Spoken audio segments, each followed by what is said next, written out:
Sumainyo ang Panginoon sa loob, sa puso ng tao nagmumula ang masamang isipang nag-uudyok sa Kanya. So bahagi yun na ibinamamanig sa atin ng buong may kapal ang isang bagong kaisipan na kakaiba sa kaisipan ng mga Hudyo tungkol kung saan nanggagaling ang kasalanan o ang nagpaparumi sa tao. So dalawa po, kung tawagin natin ng School of Thought, dalawang magkaibang pamantayan. Sa mga Hudyo, sinasabi nila na alin, kasi yan nasa environment mo, yan ay sa mga taong nakakasalamuha mo, sa lipunang ginagalawan mo, sa lugar na kinabibilangan mo. Ang kay Jesus ay alin? Higit sa lahat yan ay alin? Nanggagaling sa puso mo.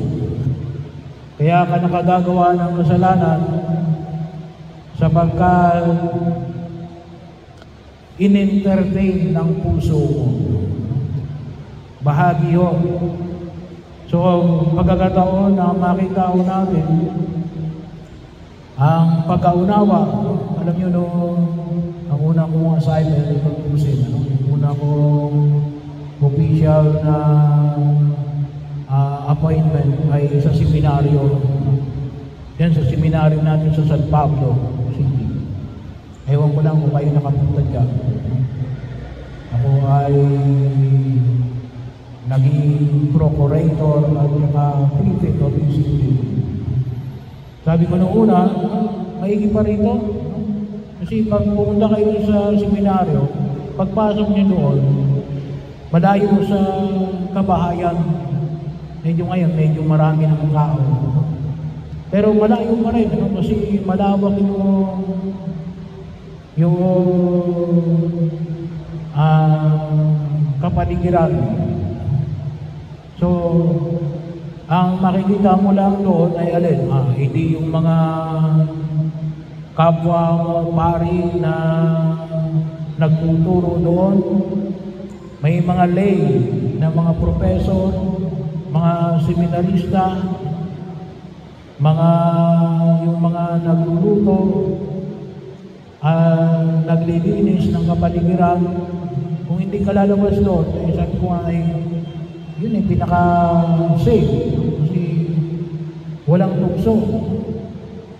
Bahagi yun ang ganong klase ng kaisipan ng mga Hudyo. Pero mababaw, maaaring makatulong ang ipinapayag ng Jesus ulit. Nasa iyo, nasa puso mo, kung ikaw ay magkakasala o hindi. Bahagi mo. Sapagkat kahit nasa loob ka na kwarto, pwede kang magkasala. Hindi sapagkat wala kang ibang kaharap. Bahagi mo. Kaya ngayong kaisipan ng mga Hudyo, katulad po halimbawa ng alin, hindi lamang po yung pag-uugas, hindi pinag-uusapan dapat dito yung pag-uugas, hindi nangulugan yung mga apostol, hindi nag-uugas ng kanilang kamay. Ngunit may tinatawag po tayong natatanging pamamaraan ng pag-uugas. Siguro katulad din ng natatanging paraan, yung tayo nagkaroon ng pandemya, na may step 1, step 2, step 3 ng pag-uugas ng kamay. Ganon din ang kahalintulad ng mga iskriba at mga Pariseo. May natatanging pamamaraan ng pag-uugas ng kamay, ng saro, ng mga tinatawag nating mga gamit sa kanilang bahay, kasama na dyan yung kanilang mga higaan. Pero sinasabi ni Jesus na wala dyan ang pagkakasala. Kasi kung gano'n yung ating kaisipan, kuminsan, nakaka-apekto. Pero, hindi yun ang pangunahing pagkilos. Kasi, sabi nga natin, katulad halimbawa na hindi pagkain ng baboy. Sampo lang. Kasi yun ay bahagi ng kautusan ng lumang tipan. Bakit hindi pinagbabawal ang pagkain ng baboy 2,000 years ago? Kasi sa Middle East, mainit. Pagkatapos kakain ka pa ng baboy. At alam naman natin, katulad ng mga karne, nagpapainit ng katawan niya. Kaya, mainit na nga ang panahon, kakain ka pa ng mainit, ay di baka ikaw ay mag-iinit. Kaya yun nakita nila na, kaya ka nag-iinit, kasi gawa nga ng kinain mo. Kaya anong ginawa nila? Pinagbawal nila yung baboy. Pero hindi. Yung paggawa mo ng kasalanan, pwede kang gumawa ng kasalanan, o pwede hindi ka gumawa ng kasalanan, nasa iyo.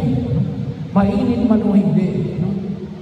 Yan po ay medyo delikado, kasi na yung panahon na ito, kuminsan sinasabi, kung nakita ninyo kuminsan sa mga TV, sa dyaryo, yung balita kapag gumawa ng masama, ba't nagawa yan? Naghihirap po kasi kami, wala kaming makain. So, sabi nga namin, inaalibay yung kahirapan para gumawa ng kasalanan. Hindi ho, may mga mahirap na hindi gumagawa ng kasalanan. Kaya po minsan, yung awit, mayroong awit na sikat eh. Sabi nga, alibay.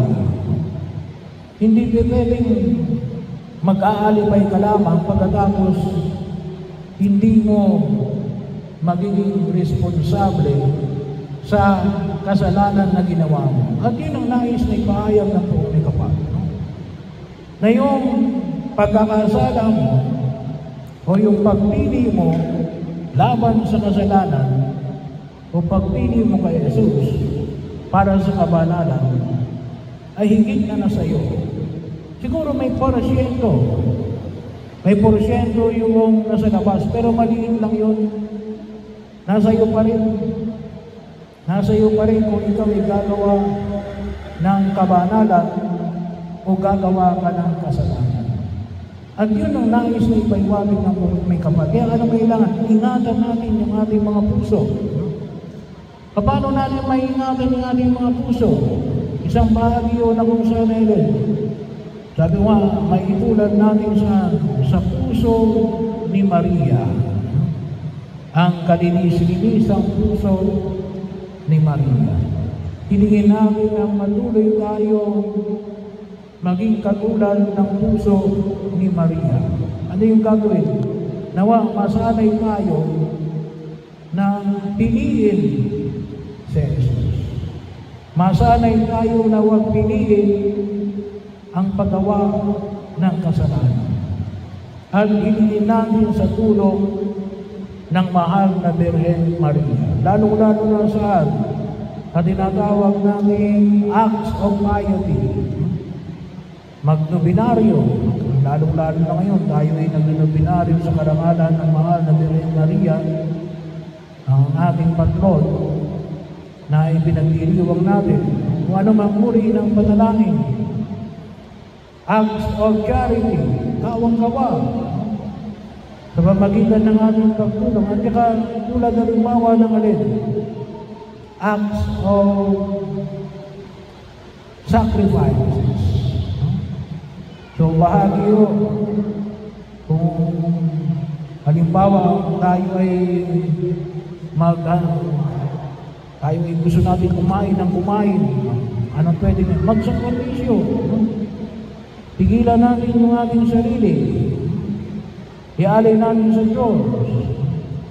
yung ating mga sakripisyo, mga pagkakataon, ito pong tatlong ito ay pwedeng makatulong. Acts of piety, acts of charity, acts of sacrifices. Bahagi na kung saan ay hilingin natin sa biyaya ng Diyos at sa tulong ng mahal na Birhen Maria. At sa kalima, kung tayo ay nagkasala, ay alin? Mangumpisal. Kaya ngayon, tungkulin ng simbahan ay pinapaaral sa atin, mag-umpisal ka minsan man lamang sa loob ng isang taon. Yun kapag wala kang kasalanang malaki. Yun ay kapag may kasalanang ka lang maliliit. Pero kapag may kasalanang malaki, asap. Huwag natin patagalin. So ang Diyos naman ay handang magpatawad sa atin. Hindi naman kayo chinismis ng pare. Huwag kayong mag-alala. Bahagi yun. Pagkakataon na kung saan ay makita natin. Bakit? Huwag natin hayaang magniknik ang kasalanan sa ating mga kaluluwa. Kaya yun ang isang pagpili para ako kay Jesus. At yan ay panghabang buhay. Kaya kinakailangan ipakita natin pinipili natin sa Jesus at kung maaari, iwasan natin ang anumang uri ng pagkakasala. Bakit? Kasi, ano ang sabi? Balikan natin ang turo ng original sin. Anong sabi ng Panginoon kay Eva at kay Adan? Kayo ay, nung sila'y nagkasala, kayo ay maging katulad ng ahas. Gagapang kayo sa hirap. Yan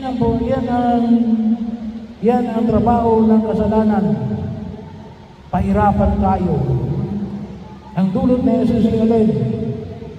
Tayo ay tunay na magkamit ng kaligtasan at kaayusan.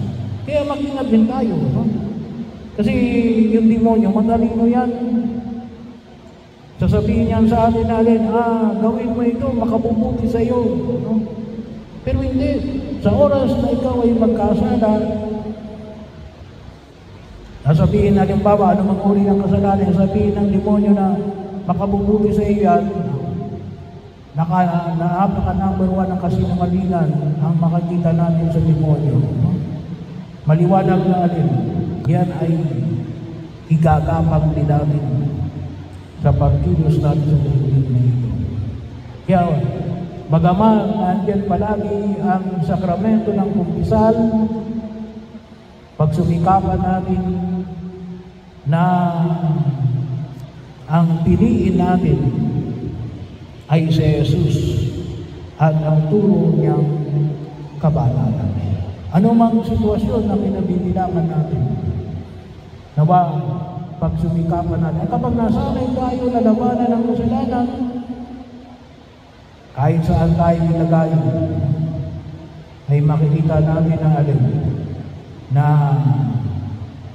kaya natin pagpusan. Kasi bakit? Nasa puso natin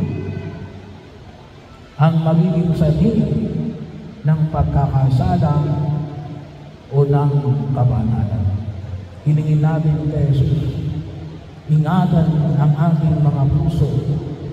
Palagi nating pabanalin ang ating mga puso katulad ng kalisinisang puso ni Maria.